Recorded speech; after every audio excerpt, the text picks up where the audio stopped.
Gender and Sexuality Studies with the minor in, I believe it was Medicine and Society. I forget what it's specifically called now.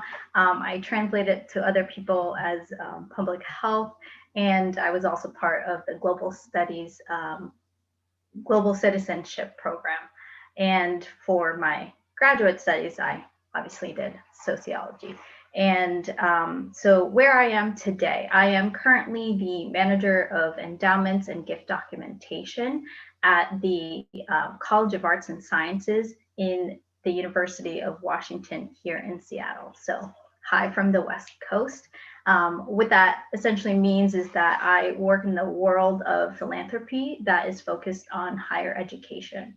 So I work with fundraisers who connect with donors who are interested in supporting the university by giving a financial gift. It's my job to clarify what the donors want for us to do with that gift and the impact that they're envisioning, and to align that with the benefiting department's needs, as well as the university's policies and legal laws and laws at the state and federal level.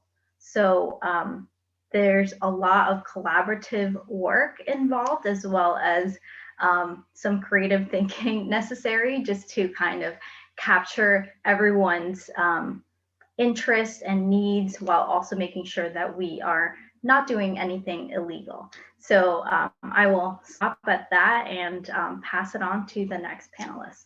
Thanks a lot, Teresa. Okay, Michelle, you're next on my list. Will you tell us a little bit about yourself? Yeah, hi everyone. It's nice to see you all. I'm happy to be here as well.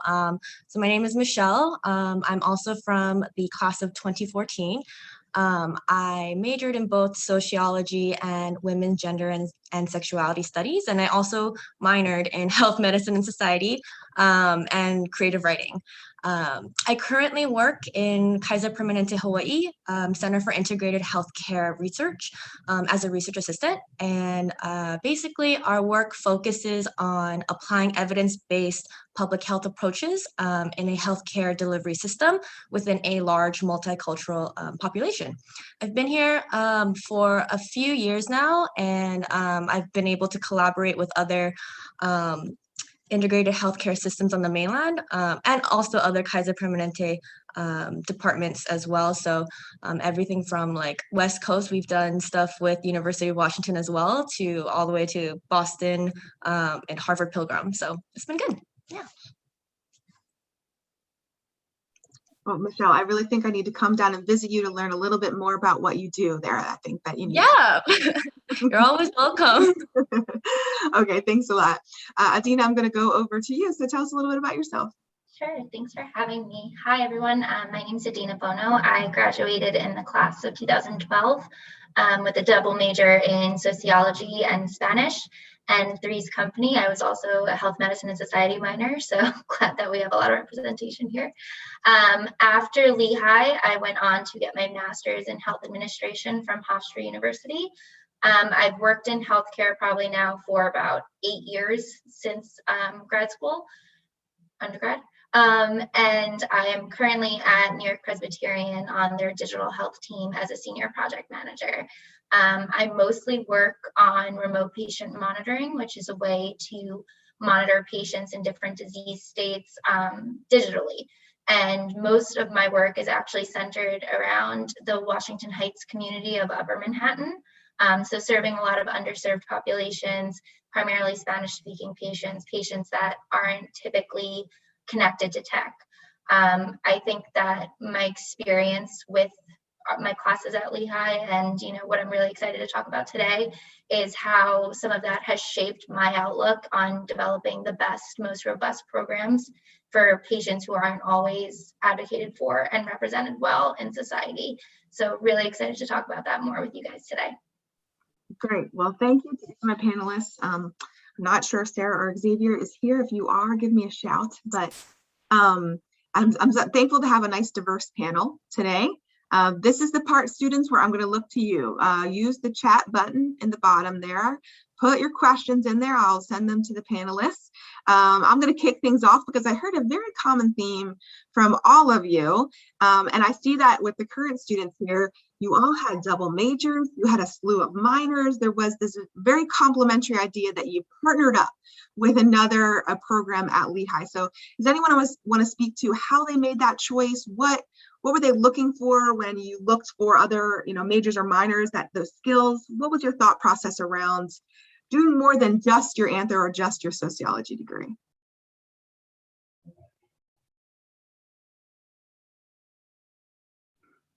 I'm happy to kick it off. It's a good question. Now, I know things have changed a lot since I graduated in 2007, but when I was an undergraduate, the environmental policy program did not exist. I was keenly interested in working to influence how decision makers were valuing the environment and outdoor recreation in their legislative and regulatory process. Political science gave me a good glimpse into politics and topics related to it, but it was very academic, and it seemed like a lot of focus was on international relations, which was not really my interest.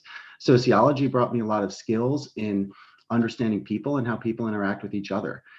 And when you're talking about being effective at influencing public policy, it means educating the public, educating decision makers, bringing forward the appropriate tactics in your messaging, doing public polling and research. Some of my favorite sociology classes were the design of surveys and interpreting the data. I don't even know what those classes are called, but they were awesome.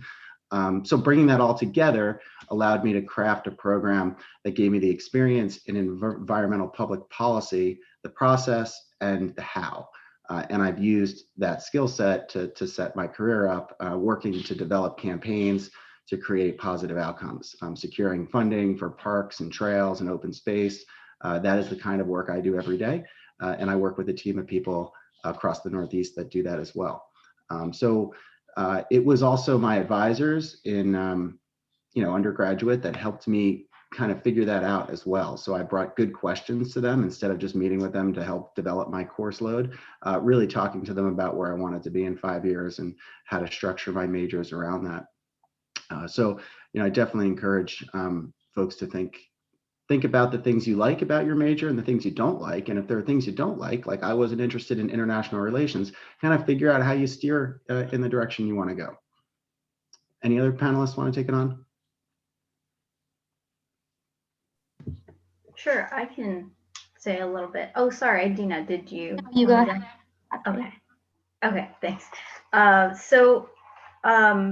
With my background, I actually started off with the double major as an undergrad, and then I did my master's in sociology. So from that experience, I really was just so curious with what other things I can learn, and that was one of the main reasons why I majored in global studies. And then I think I was so intrigued by the actual theories and the actual information that I can gather about women, gender, and sexuality studies that I had experience or had some kind of knowledge about, but wasn't able to talk about it because I didn't have the language or the background on that. And so those two majors really were things that I chose because I had the privilege to be curious and to explore.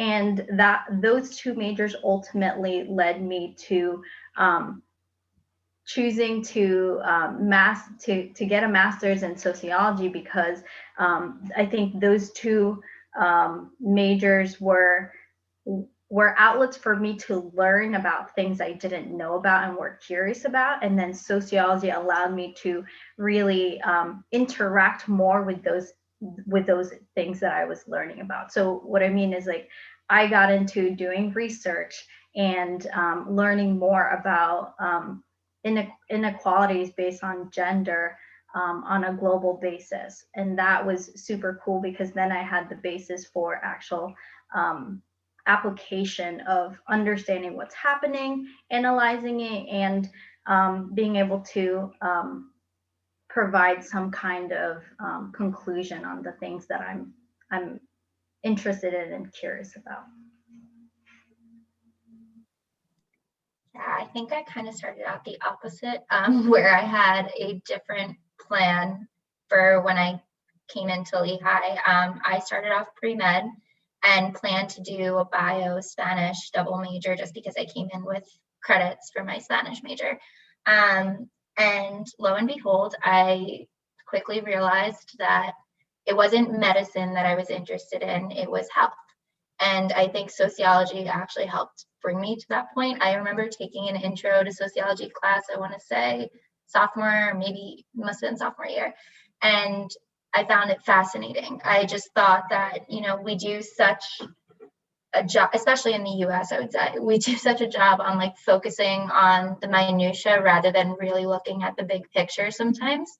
And that is really like a great representation, I think, of the medicine versus health debate. We don't do the greatest job at looking at health as something that we can invest in as opposed to fixing in real time. And sociology kind of got me to that realization.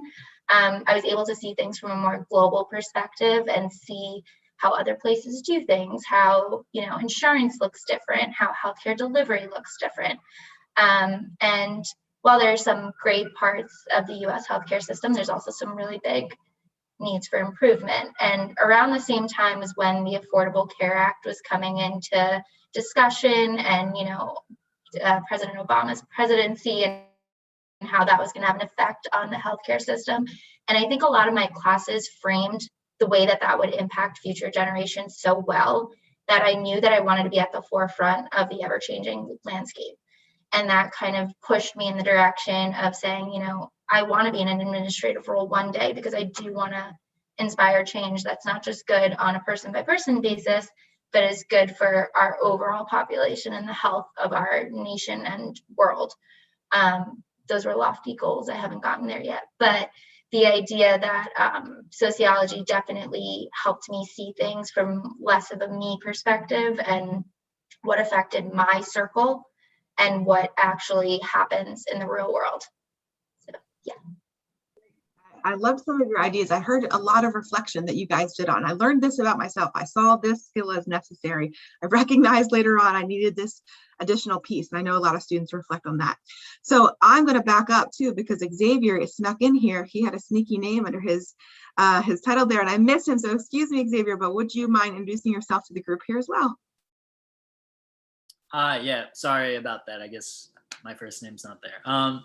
Hi, thanks for having me. I'll keep it kind of short. My name is Xavier. I graduated from Lehigh in 2017, so it's been a few years now.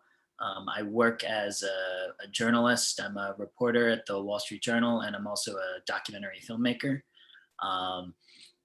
Yeah, so after Lehigh, directly after Lehigh, I went to get my master's at NYU in news and documentary. And since then, I've sort of been helping work on documentary films for other filmmakers. I worked on a project called The Great Hack, which is about Facebook and Cambridge Analytica, and another one called The Vow. It's like a docu-series that came out last year. And I also work on my own projects, and sort of like the day job that gives me healthcare and reliable income is the Wall Street Journal. So yeah, I had a great time with my experience, my anthropology experience at Lehigh. I think it's been super informative for my work and for my life. So that's me. Great, thanks for joining us. Yeah. Okay, my next question, and again, this can go to anyone in the group. When you think about one big piece that you took away, and I heard Xavier just talk about this a little bit, one big piece or one skill or one key theme that came from your anthro or soc degree, what did that look like when you carried it into your career? What was that piece and how did it become a part of what you do now?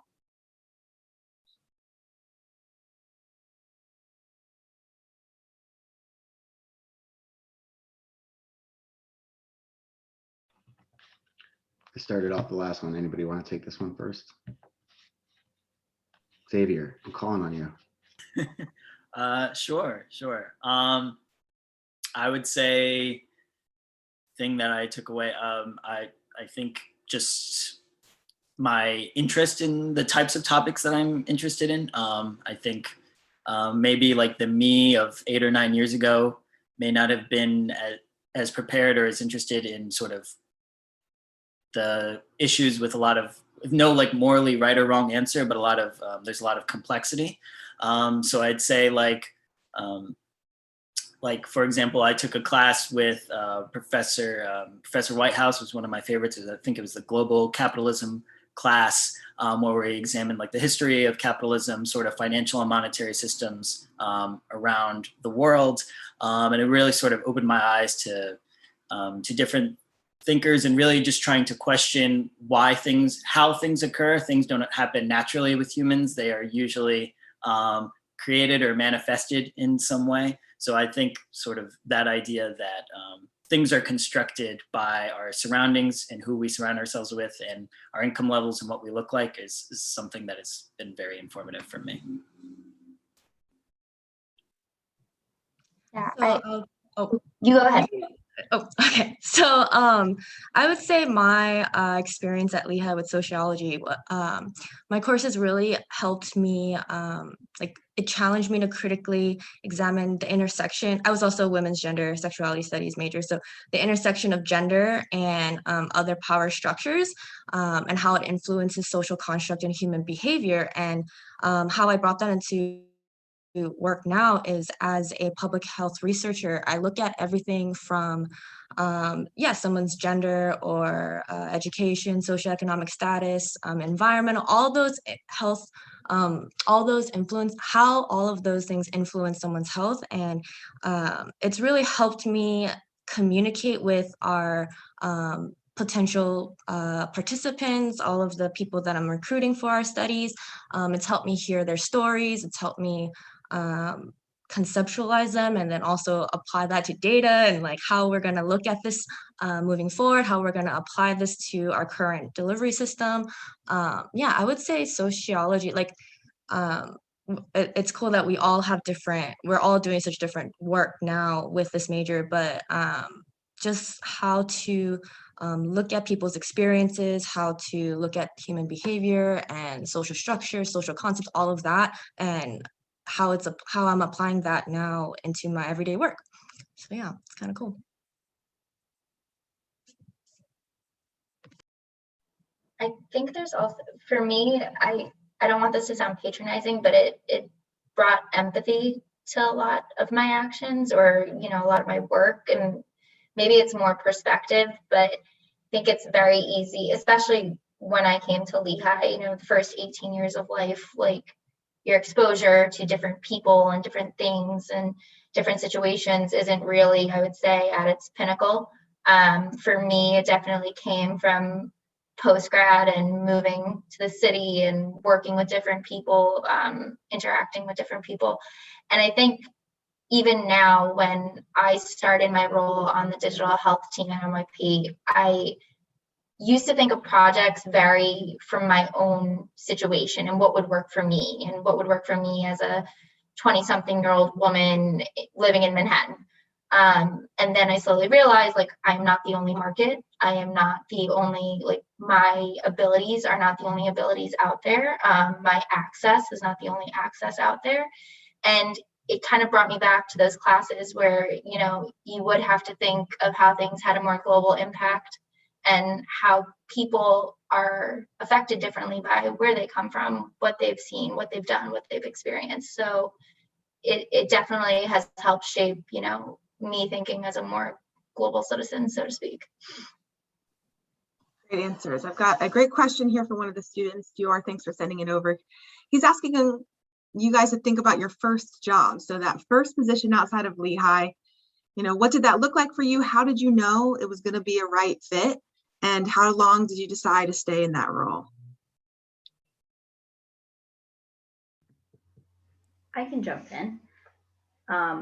So my first role outside of Lehigh, I worked for a nonprofit that aimed to help people with disabilities find jobs in their community. I was an employment consultant working with different businesses and working with them so that my client, person with disabilities, would have a position that they would allow with different modifications, which is totally cool. And I got to learn about different kinds of benefits that people can get with certain levels of abilities and different rights that people have in the workplace.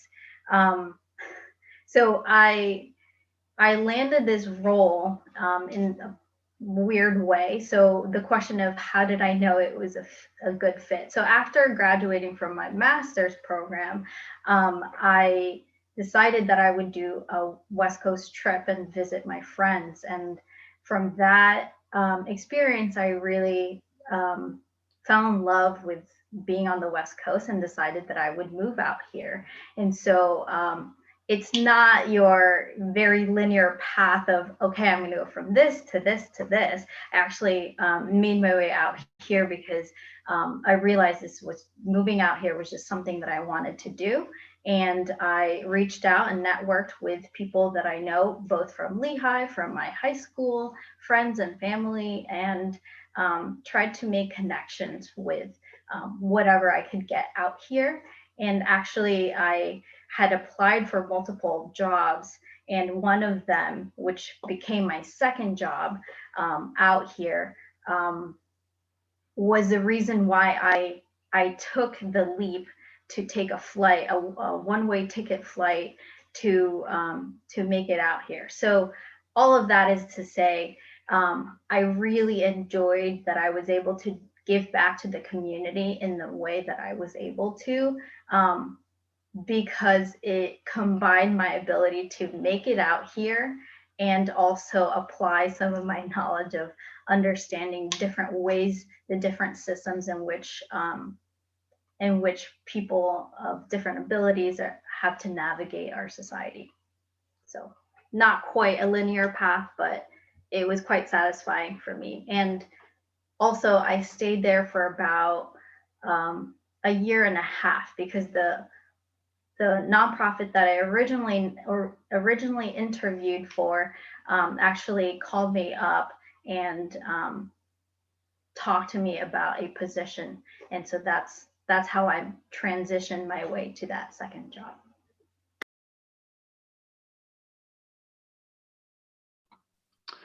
So I have some commonalities with Teresa. One, I wanted to focus on a geography where I wanted to live in. Lifestyle I think is a big important topic for everybody. If you push yourself down a path where you know you're going to be unhappy living in the city or living in the country or whatever, reevaluate where you're going. So I had an internship my last semester at Lehigh, one of those credit-based internships with the Nature Conservancy, and it was doing work that I was not really interested in. It was managing volunteer outings and programs, putting together outreach materials. It was fun. But the real reason why I took the internship was so that I could get my foot in the door with an environmental nonprofit. I stayed there for about 6 months, and because I expressed an interest in policy work and showed experience and some skills, they helped place me in my next position. So I just wanted to emphasize that networking, volunteering, internships in the related field, even if it's not the exact thing you want to do, is going to get you in front of people. And when you can show that you are a reliable, trustworthy, and hardworking individual, and you want to do something else, they will help get you there. So I encourage you to think about that. And I encourage you to think about where you want to be in 5 or 10 years, not from a career path, but in terms of where you want to live geographically. And I realize that I live in the Pocono Mountains of Pennsylvania. I want to live in a rural area, and that limits my options. And I chose a career path where I knew I would have opportunities in either a rural or suburban area without having to live in a city. Those are important lifestyle considerations for me.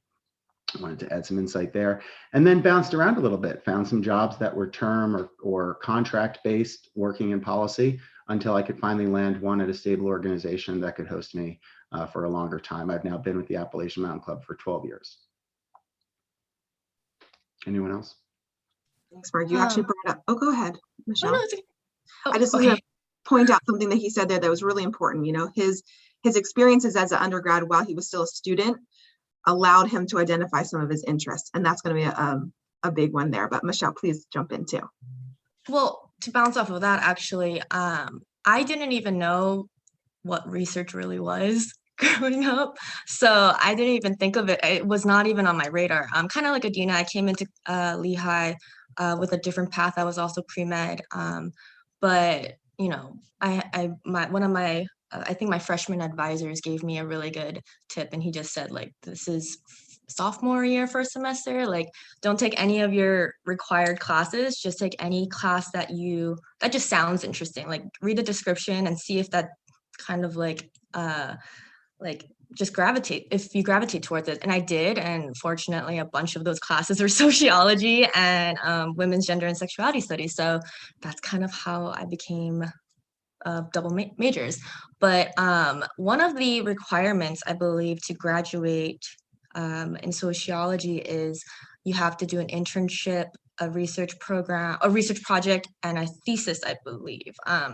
And I don't know what happened, but I told myself I'm going to do all three. So senior year, I wrote a thesis, and that really introduced me to research and writing academically. And I had a great advisor, Dr. Kelly Austin, and we just like really clicked, and that just opened my eyes. And after I graduated, she and I actually continued to write, and we continued we actually co-wrote a manuscript together, and we went to Uganda, and we did some research there, which is probably one of the best times of my life. And I was hooked. After that, I was like, I gotta figure out how to do this, but get paid and make a living. And like, so I'm from Hawaii, and I told myself after Uganda, okay, I'm gonna go back home for a little bit and see family. I didn't really get to come back home while I was in college. So I was like, I'm just gonna spend a few months there in Hawaii and just like, I don't know, relax. And before I knew it, got antsy and started applying to every single research job I could find. And I think there were two. There's just not a lot in Hawaii, especially without a master's. So I was like, I either got to go to grad school or apply to these two jobs. And fortunately, I got them. And then one of them was the job that I took is I did research with I think it was like 12 to 17-year-olds with substance use on drugs and alcohol. And I went all over the islands and got to interview people in the community, teachers, faculty, students, parents. And that was just an amazing experience to get out and to use the skills I was telling you, like the communication, like learning how to really like connect with people and hear their stories and kind of like use what they say and be able to use that as data. So that was a really great experience. And from there, I promised my parents I would apply to one more job in Hawaii, but that's it. Like I'm going back to the mainland, like you can't hold me back. And I got it, fortunately, but it's my current job. And unfortunately, well, no one knew Lehigh here, so that was kind of a bummer. But kind of like what Mark said, like I did network with people in Hawaii, people in research, people in public health, people in sociology, people at University of Hawaii. It wasn't just like the Lehigh name, but it was everything that I learned at Lehigh and all the things that I did, everything from my thesis to my internship to the research that I did with Dr. Yu Ping Zhang. Like they didn't care about the name because they've never heard of it, but they were happy with the things that I did and the classes that I took. And that had a lot of weight. So fortunately I got the job, and I mean, I'll still make it back to the mainland someday, but we'll see when that happens.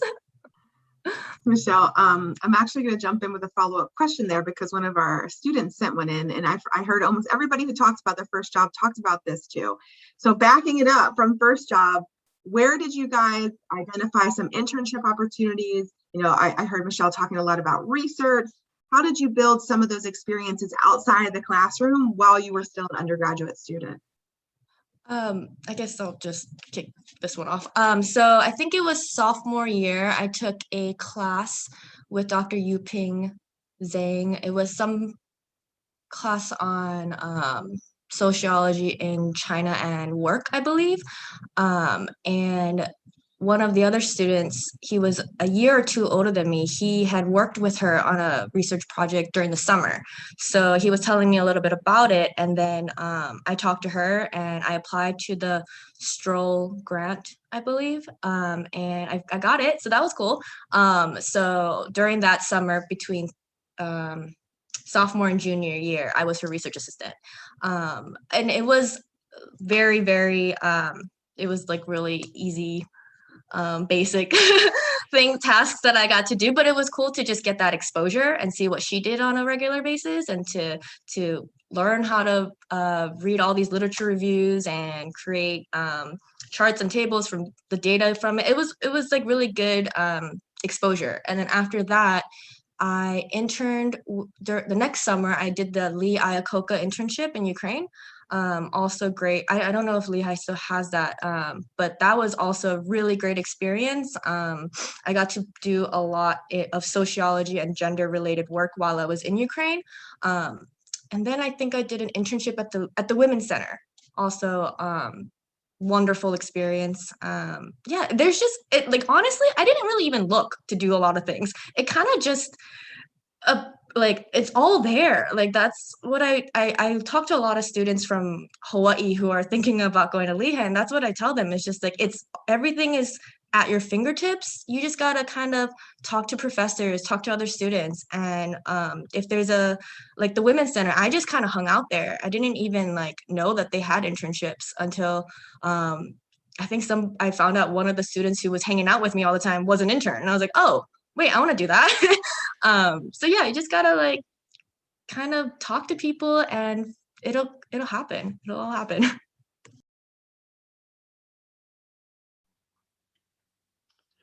So when I was an undergraduate, I did as many internships as I could find during the summer. Freshman year, sophomore year, junior year, and senior year, I did internships every summer. I would do 1 or 2 days a week, so I could still have a side job and enjoy myself during the summer. But I learned a lot about the nonprofit sector. One internship was with the Lehigh County Historical Society, and I'm a sociology environmental policy person, so the historical elements didn't really interest me as much as like the organizational aspects of a mid-sized nonprofit organization, fundraising and donor relations, all sorts of stuff. I also volunteered a lot anywhere I could. So I volunteered as an emergency medical technician on an ambulance squad. I volunteered with some different local nonprofit groups that did environmental work, even just like park and trail cleanups where you pick up trash. But I learned a lot through those experiences, and then built a long resume of a hodgepodge of internships and volunteer opportunities. So I encourage you to seek out all those kinds of opportunities too.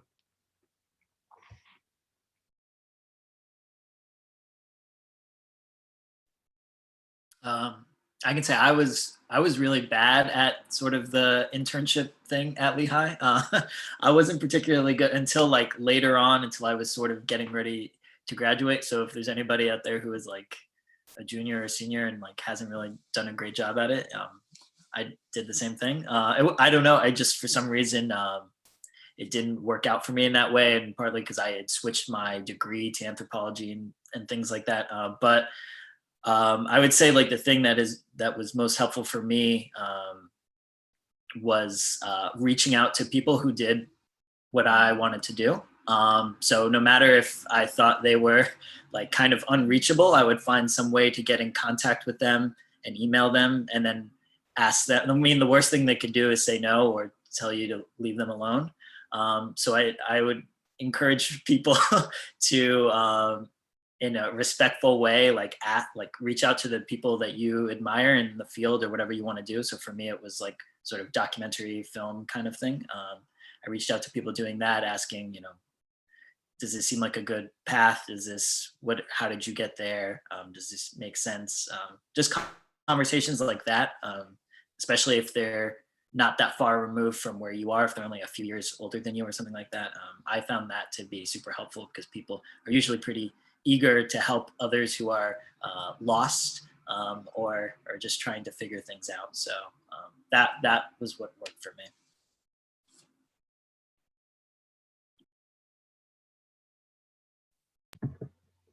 I would piggyback off that and say that yes, just reach out to people and be genuine about it. And in addition to that, I think that um, I was the other kind of person who just had to do things all the time. But I would say that whatever you do, make it something that you're curious about learning, and also something that you're passionate about, because I truly think that your most important resource is your time. And if you're spending it doing things that you are not enjoying, it's going to be very difficult to communicate that, even when you're trying to network and try to build out your community. So it sounds fluffy, but I truly believe that if you do the thing that you somewhat enjoy, that's going to be even more helpful for you in the long run, because you'll be able to actually talk about it. Thanks. I'm dropping a couple of links into the chat for you guys. The first one is Handshake. Handshake is the tool that we use to share all jobs and internships on and off campus opportunities. For our alum who are joining us, if you guys want to share any postings there with your organizations where you've had some luck before, we're happy to do that as well. And the second link I'm sharing with you to build off Xavier's idea around networking is Lehigh Connects. Lehigh Connects is a great tool for you to identify alum who are in fields of interest, positions of interest, companies. You can look at all the social alum. You can look at all the anthro alum that are on there just to see the wide ranging. I mean, our panel is a great example of the diverse career options you've got, but of course there's lots more out there. So these are both great tools to use for you to job search and to network with, but I appreciate some of those background stories here. Okay, and again, students, for questions, please use the chat feature and drop your questions to get to the whole group there. You're welcome to directly send them to me. So I'm going to open this up to another one. And I've heard a couple of classes specifically really come out. Was there a professor? Was there a class? Was there a club? What was it that really helped you say, Soch is a good path for me? I heard Michelle talk a little bit about this earlier, but what anthro, or, even speaking about some of your minors, what was it that's made you commit to that major or that academic path?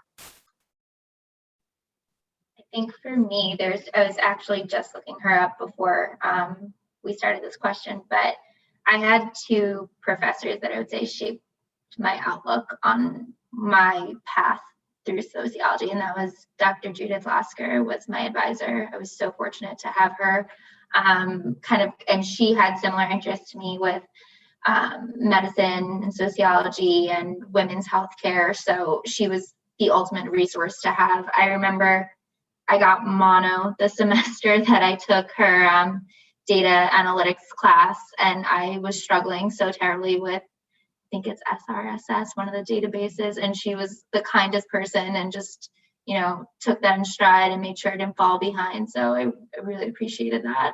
And also, I don't know if she still teaches at Lehigh, but Dr. Bonnie Coyle was one of the doctors from St. Luke's, I believe, who actually taught a few classes in the Health Medicine and Society minor. And I remember taking the intro class that I believe she taught, and it was just eye-opening. Like I knew nothing, if that was the case, about healthcare in this country, knew nothing about health outcomes, and I think she taught it so holistically that it just made me want to take every single health and society class that we had available, and I think I did. So yeah, with their guidance, and I think having two strong female counterparts to kind of guide me through my path there. I had a lot of friends in the business school. They always saw men who were at the forefront of their fields, and that was helpful. But at the same time, when you're a young woman and you're trying to decide, what's my career path, what's my future going to look like, thinking about your families and all these things, it was nice to just bounce ideas off of women who lived those lives and what their experiences were. So really appreciated that.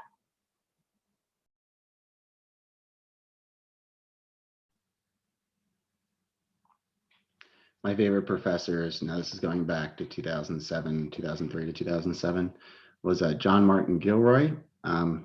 who had been hired while I was beginning to put together my my program. I was seeking to create an environmental policy program that he, I think, took over, spearheaded.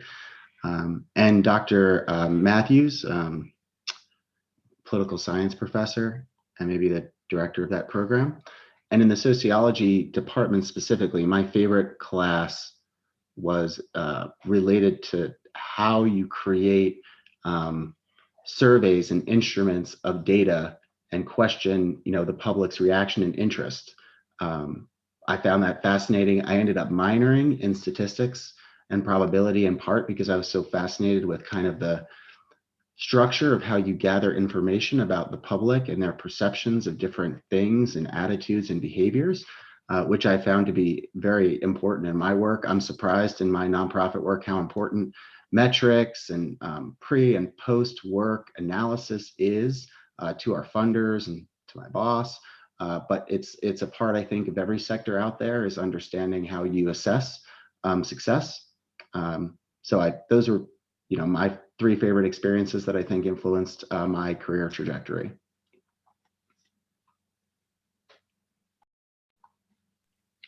The 2 professors in sociology who really influenced my journey is definitely Dr. Kelly Austin and Dr. Jackie Crassus. And like Adina said, it was just really, it was empowering to see 2 very, very strong and brilliant professors just like kicking butt. And they were so smart and they were just so kind, and they made their classes really fun. I was terrible at data actually, so I'm kind of surprised I'm still in research, but I took the data method, the research methods and data analysis class, and I was really bad at it. And still Dr. Kelly Austin found something in me, I guess, because she was teaching that class and she still wanted to be my advisor for some reason. But like, even though I wasn't good at that class, it didn't, I learned that there's other parts to data, to research that I can get better at, and I can always get better at data like while I'm working. So that was good. But it's still today, I'm still in contact with them, and I don't think I would be where I am in my career without their guidance and their feedback and advice. It's been a wonderful experience.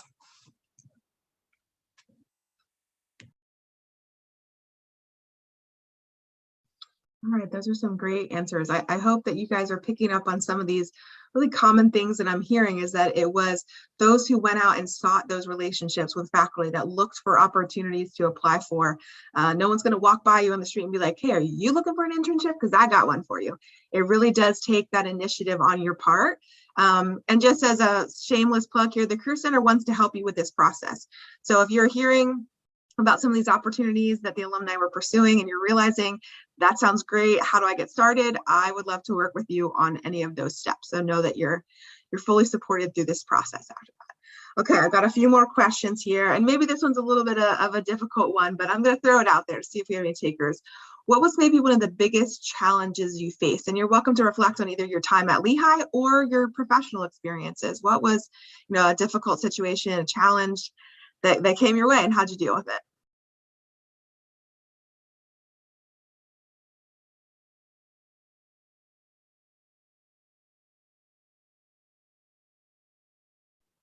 I think I went through like a serious, I don't want to say identity crisis, but probably my second semester as I was starting to apply to grad schools or hear back from grad schools, I was just feeling really low at that point. I think with I'm not one that's good with change to begin with, but on top of the fact that all of my friends were getting jobs or offers, and some of my friends were getting into law school and med school, and I just felt like I was stuck. And did I make the right choice? Did I just waste the last 4 years tuition, all the other, components of going to Lehigh? And it was really hard. And I didn't have a clear vision of what my 5, 10, whatever year plan was going to be. I didn't even have a 5 to 10 month plan at that point.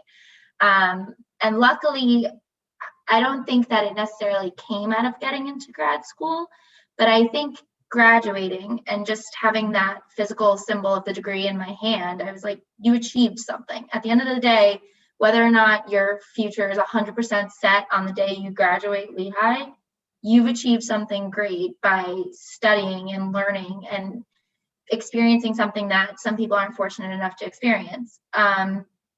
Once I did get into grad school, the wheels did kind of set into motion of seeing, okay, this is maybe what I do want to do. This is maybe what I don't want to do. But it still wasn't 100% clear until I went into my first job. And I think even then I took a pretty entry-level job considering I had a master's and, you know, all these things. It was pretty much an admin job. But I think there's no shame in, you know, kind of climbing that path, even if you do start at the very bottom, and learning every in and out of the industry you want to be in. So now, you know, I know what the experience is from levels below me, levels above me, and none of that really changes your perspective on the work you want to deliver, or the goals that you have. I think things can be a little, that was a challenge for maybe like a year where I just never felt settled. And I have to say, I probably didn't feel 100%, still don't feel 100% settled, but I didn't feel about 98 to 99% settled until I was about 26. And that's okay. If you have the ability to, you know, lean on others to take things slowly, if you have that opportunity, it just lets you grow stronger and figure out exactly what it is you're going to do and how you're going to do it well.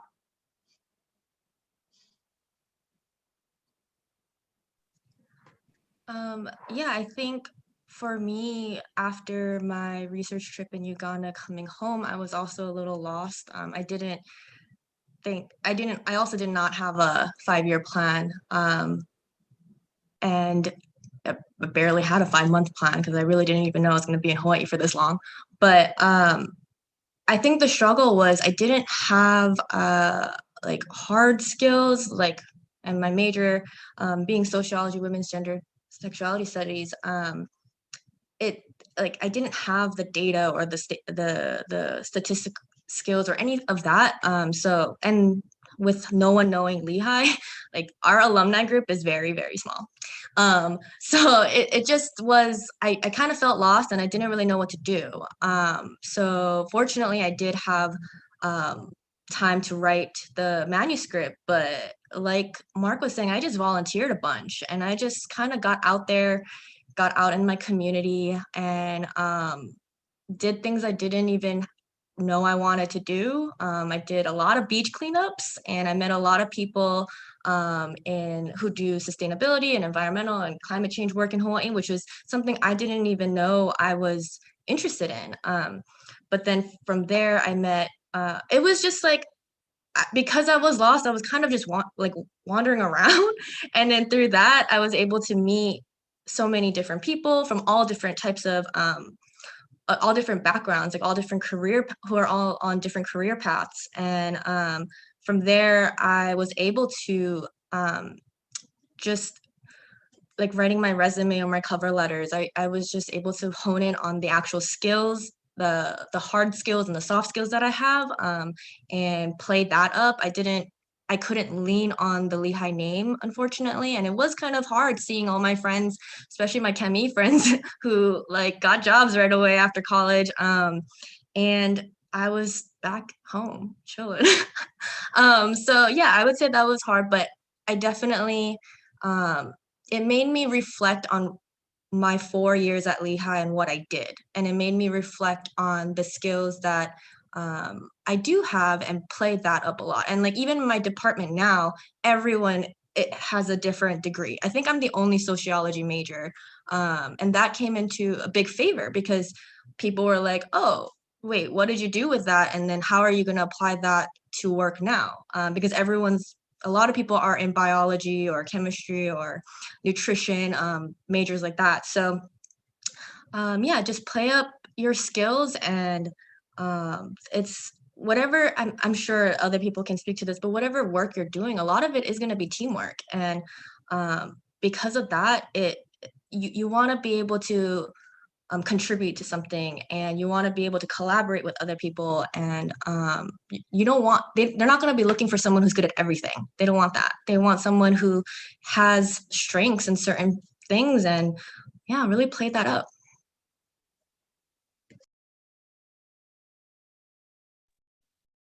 I heard you say something really powerful there, and then I'm happy to jump back into the group. But you talked about that comparison.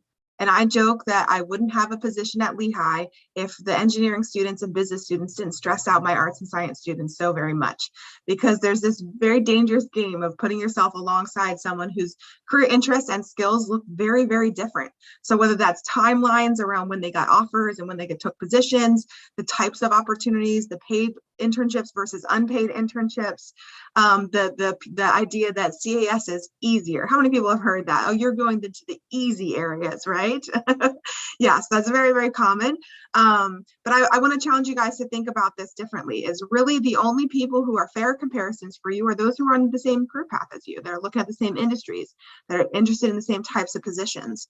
And otherwise, it could look very different in timing, in pay, in skills. And as a career coach, I really want to stress that it's a good match when that position is a good fit for you, that you enjoy the work, that you get energy from the class, from that activity. Not everyone is born to be an accountant, and there's nothing wrong with accounting. It's a great degree, but there's no idea of you should be this, right? And I think especially at Lehigh, which is a high achieving, smart group of students. You guys are amazing in your academics. You're amazing in your potential. You all are. You're here for a reason, but there isn't this benchmark that I need every single person to universally meet. So I want you to really try and avoid, it's going to be tough, but to avoid that risk of. But Xavier, I'll let you jump in there and talk a little bit about your challenges too. Thanks. Yeah, I was going to say something sort of similar what you were talking about. I guess like one of my biggest challenges was like at the beginning of my Lehigh career. I'm from the Lehigh Valley, so like I knew about the school. My parents were like familiar with it, and I came in as sort of like a business major. That was sort of the idea. I didn't really know what I was going to do, and then after my first semester, I like soon found out that that was not my thing, and so I found a lot of struggle with like not only like convincing my parents or my friends or just explaining that I was declaring as an anthropology major. I had to explain first of all what that was. A lot of people didn't know. I tried to explain it to my mom. I think my mom still does not understand fully, I'm going to be honest. But like, so I would say it's like partly convincing the people around you that like the career path, like the social science career path makes sense and that there is a future. And then also convincing yourself. I felt there was a lot of self-doubt that like, I wasn't sure what I was doing. I was like, okay, I like this. This is cool. There's a lot of interesting work, a lot of cool research. But it was like, is this going to be something I regret, or am I being dumb? So I found a lot of the struggle sort of in that first year or two when I was really just trying to nail down. I was like in my like notes app, like, okay, so this is my one career path and this is my other career path. And like one of them really depressed me and one of them I just wasn't sure about. So it became like obvious what the choice was. Yeah. That was a perfect transition to my next question a little bit, is thinking about, and I heard again, you guys, it's funny having you guys talk about very different jobs, very different career paths, but your themes are really overlapping here. Is just identify, and I'd love everyone to talk on this one again, one key skill that you put on your resume, that you talked about in your interview, that you identified as something that connected, to your interest. What was that skill?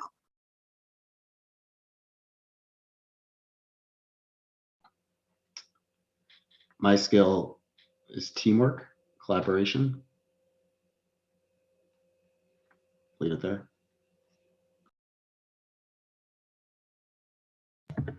I'll jump in. I think it's also along the same lines of I'm able to work with different groups of people from different backgrounds, and that means that I can communicate with them. I can empathize, practice empathy, and also get the work done. So being able to work with people who might have different experiences than you, but to obtain that mutual goal seems to be very appealing to employers. So I think being detail oriented definitely came from this too, because beforehand you would kind of just make snap judgments and just assume like something is just the way it appears. But after taking a ton of these classes and, you know, really theorizing on what people are like and what society is like, it makes you pay attention to things that you never would have thought you needed to pay attention to before, and really think like, okay, A and B look like this, but we're not really thinking about C, like we probably should now. And it gives you more of an insight how to really strategize and sometimes forecast what can't just be seen at a naked eye view.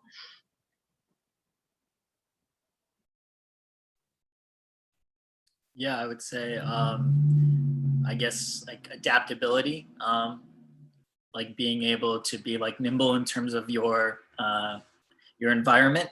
Even if you're in an unfamiliar situation with unfamiliar people, you're able to sort of still be a good person and still able to contribute. So, you know, that was like the skill, and I tried to like leverage that and show that through like the experiences I had at Lehigh, like the Iacocca internship where I did research in Ghana, or my study abroad experience where I was in Morocco. And so like those were places that are not, I didn't grow up in, I don't have a super familiarity with, but I was able to be in those places and adapt in a way that was useful, I think. So stuff like that. I think I also kind of what Teresa said, I put a lot of emphasis on communication and cultural competence, especially like sociology. The best part about it is you learn one, like we're all saying, is how to empathize, but you learn about different cultures and different just people from all different backgrounds, and that's a huge asset, especially in a job like healthcare. Like you're not going to get just one person, like one type of person. You're going to get people from all different ages and different genders, different like race, ethnicity, all of that. So yeah. I loved your answers. And students, I want you to think about too, there isn't a class here on adaptability. There isn't just a class that's called Teamwork 101, that you're really going to get these skills from your coursework, from your involvement. And then it's your job through your resume and through your interview to really talk about what that skill looks like and where you got it from. I don't want you just to put on your resume, I'm adaptable. But like Xavier talked about, he demonstrated where that came from, what the experiences that built upon those skills. So thanks a lot for sharing. Okay, I've got one more question and then I'll make sure that none of the students have a last one. So this is another one I would love everyone to talk to if you can.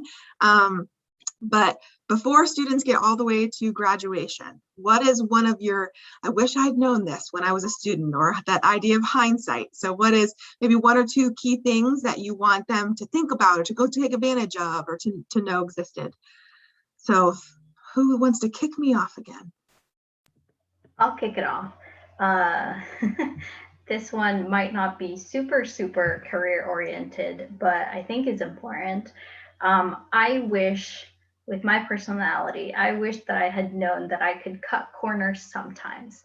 I remember I was taking Ziad's class and he was like, you don't need to read the whole thing. You can skim it sometimes. And I was like, why did it take me till grad school to allow myself to skim my work, right? And so along with that, I think what you can talk up in, your interviews and networking and things like that was, just have fun with it too. Like college is not just for taking classes and building up your resume. Like, yes, definitely it's helpful for that. You're paying a lot of money for it, but also have fun. And these life hacks that you can try out in college, you'll probably need when you get into the workforce.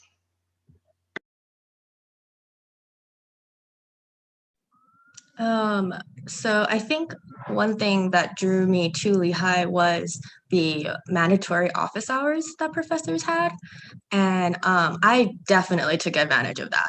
And I went in with every single question like, yeah. And I just asked them, yeah, anything I had questions on with work or career, whatever, any of that. But that was really helpful in getting to know my professors on a more personal level. And a lot of them I didn't even think I would get close to. I think I just didn't see us like I took their class because it was fun and I thought it was a creative writing class, so I thought it was going to be really fun. But then I ended up staying really close to that professor, and she gave me a lot of advice on how to write cover letters and how to write resumes and how to write reports. It was like it was unexpected, but I took advantage of taking those mandatory office hours, especially for statistics and data, the research methods class. But going back off of the previous question, actually, I learned that people like it when you write in your resume that you have experience with data. And I'm guessing we all do since we had to take that class. So that's a good one to add on your resume. But yeah, so I definitely took advantage of the office hours, and yeah, I think that's helped me, especially when I apply to grad schools. I don't have to. It's not awkward being like, "Hi, do you remember me? Like, can you write a letter of reference?" Like, I can just text them up or Instagram DM them and be like, "Hi, so I'm applying to grad school now. Can you write that letter? Thank you." Yeah, so that was that. If I don't know if you are all, I don't know what year you are all, but if you can just stop by a professor's office and be like, "Hi," and chat a little bit, that might actually open more doors.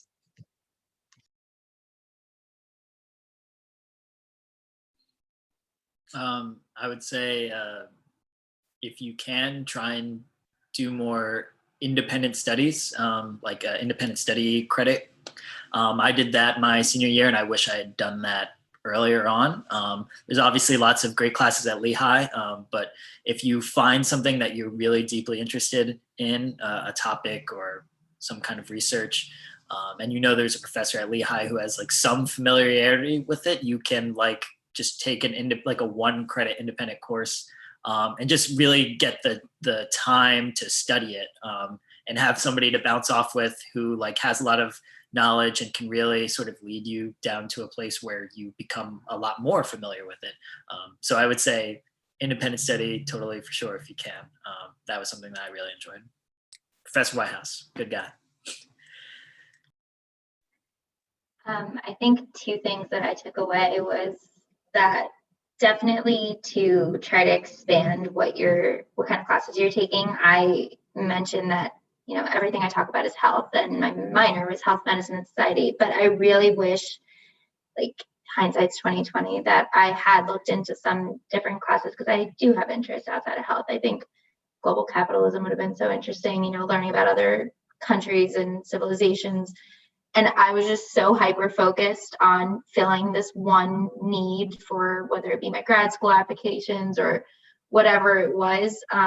Feel free to play around. No one's going to get, you know, when you apply to grad school, maybe, but when you start applying to jobs, no one's going to have a full course transcript of everything you ever took and say, why didn't you check this box? Like, you could have taken this. And then I think the second thing, and I'm not just saying this because Andrea's on, really take advantage of the Career Center. Like, I don't think I ever stepped a physical foot into that place while I was on campus, which was such a poor judgment as a young undergraduate. I think I might have looked at the website a few times and I thought about going there, but there's so many resources. And I think what's even more lucky, not to sound like the older undergrad here or an older alum here, a lot of these things are digital now. So if you do get, you know, I'm not shy, obviously I can talk a ton, but if you, for whatever reason, get the scaries of going in person, and given COVID, I'm sure you can't, all these resources are digital, and reaching out, networking now is, I would say, easier than ever. Since joining that Lehigh Connects, that or the network that we have, I've actually had a few undergrad students reach out questioning, you know, asking questions about healthcare and roles in healthcare. I don't think I had that foresight when I was that age to, you know, really think it is a network. Lehigh isn't that big. And as Michelle mentioned, when you go to certain areas, it's not big at all, the alumni network. So if you can happen to connect with someone and find that your interests align, or you're just interested in a job, I know this may not be the best way to do things, but if someone reaches out to me and tells me they're from Lehigh and, you know, they're looking for a job in healthcare, I'm probably more likely to help them than I would be some random person off the street, because it feels like there's some kind of connection there. So definitely take advantage of that while you still can, and reach out to whomever you really think could help further your career and your goals. Thanks for the shout out. I will take those anytime we can get it. I just dropped this into the chat box for everyone too, but just a reminder, all the career resources that you heard Adina talk about, as well as lots more that have come along since she's been on campus, are all on that same link through Handshake.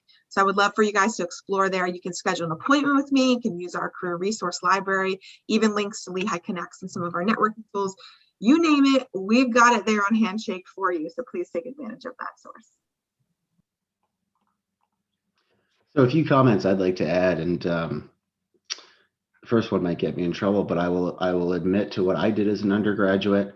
I graduated in 3.5 years, so 7 semesters, with a double major and a double or triple minor. And that was only possible being very careful about which courses I took so I could get overlapping credit for them wherever possible. I didn't have a lot of room for fun classes, and I dropped in on classes regularly. And you probably shouldn't do that, but I couldn't afford to audit them. So I would have an opening in my window, and I would look at what classes were hosted from 11 to 12 a.m. while I was down in the quad, and I'd go sit in them all the time. I never got kicked out of one in 4 years of doing it. And I got to see some of the coolest information and discourse on topics that were completely unrelated to my major. And I really learned a lot because of it. And I got to watch students and professors interact in courses that I really wasn't involved in. So don't heed my advice, but I had done that. And I encourage you to think outside the box for how you can get the most out of your Lehigh University experience. And then speaking about kind of pivoting forward quickly, a few comments about the job fields. I'm a manager. I have a number of people who work for me. I have people who apply for my jobs all the time when there are openings. One thing I notice with applicants is there are some folks out there, and I understand it, that will apply for every job that has any remote relevancy to their background and interest. And when I'm on the receiving end of those applications, I can tell. The best thing you can do is apply for the right jobs, apply for the jobs where you have a good match with the employer in a lot of different ways. That's what will make your application stand out. And I'm sure Career Services has a lot of other ways you can help make your application stand out. But I'm looking to make sure that your application checks not 1 or 2 boxes off of my list, but almost all of them. And that's how I get through those applications. So I'd encourage you to save the time, and sorry, this is bad advice, but instead of doing 15 job applications in a day, do 3 that are really good and that are really good matches for you, and follow up and learn everything you can about the employer and the position that you may be asked to fill. My other comment was about your relationship to your employer in the future. It is complicated. It's very different than your relationship to Lehigh University. I encourage you to be your own advocate. Advocate for a higher salary when they make you an offer. An offer is exactly that. It is an offer. You should come back and negotiate responsibly but appropriately. That will show your employer that you have a 5-year plan or a plan to continue on with your career, and you have goals, and you want new opportunities put in front of you. So think about how you position yourself in front of your employer. You don't just have to be thankful that they offered you a job. Remember, it's a long-term relationship you're trying to build with them, and hopefully, a path that you're going to pursue. So keep that in mind at all times. And a quick comment about Lehigh Connects. I've been on Lehigh Connects for however long, years, and I've had students reach out to me, and I encourage all of you to consider reaching out to me through Lehigh Connects. I've scheduled Zoom and one-on-one conversations with them. Some of them have been lengthy hours, and some of them have been freshmen and sophomores who were trying to choose a major. Some of them have been graduate students looking to enter the workforce, with a whole array of questions and conversations. So please use the resource. As an alumni, I'm encouraging you to use it. Just when you reach out to somebody like me, just as you would with a potential employer, come to that conversation with an agenda, an outline of questions that you have, and something to help guide us through that conversation too. So random topics there, but happy to share a few thoughts. I love your advice there. I'm going to back you on the career pieces. The idea, sending off 15 quick, non-customized resumes will never beat the time it takes to customize that a little bit. And if you have no idea what I'm talking about when it comes to that, that's something I would happily help you guys work on, so that, and maybe Mark will back me on this time, the usually employers, our data shows the first time they look at those applications, 6 to 10 seconds. That's the quick first scan. That's all you get. So if you can't grab their eye, you can't show, remember he's talked about those check boxes. If he can't really quickly see how you're meeting his needs, you may be put in that no pile just from that first scan. So we absolutely want you to make sure that when you are looking at positions, that you make your resume align with that your cover letter is customized to that employer for that job. It does take some time. This is an investment that you are going to do in your career in these pieces, but you're not alone in it. So whether you're working with me one-on-one, we've got our career lab drop-in hours for you. We've got resources on Handshake. These are all to support you through that process, but it is a job to get a job. So be prepared to put some of that time into those customization. Great advice there.